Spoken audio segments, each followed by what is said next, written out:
Nais isulong ni Leyte 1st District Representative Martin Romualdez ang isang panukalang batas na layong baguhin ang sistema ng budget ng pamahalaan. Kaugnay niyan ay inihain din ng mambabatas ang panukalang nagbibigay tibay sa diskwentong natatamasa ng senior citizens at persons with disability o PWDs. Ang detalye ihatid sa atin ni Kate Renya.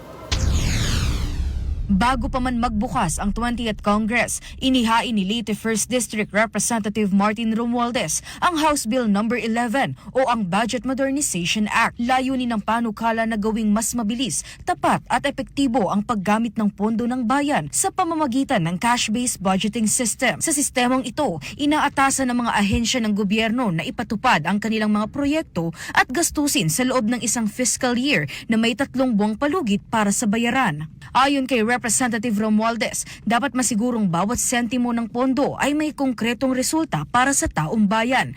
Target ng panukala na wakasan ang park funds, off-budget items at lump sum allocations na walang malinaw na layunin. Inaatasan din ang mga ahensya na gumamit ng Digital Public Financial Management System para masubaybayan kung saan napupunta ang pondo. Isinusulong din ang performance-based budgeting kung saan huhusgahan ang mga ahensya batay sa resulta ng kanilang proyekto at hindi lang sa laki ng nagastos. Kabilang sa mga co-author ng panukala ay sina Tingog Party List Representative Jude Asidre at Representative Andrew Romualdez. Binigyang diin din ni Representative Romualdez na bahagi ito ng kanyang layunin na magpatuloy ang trabaho kahit hindi pa tiyak ang liderato ng Kamara.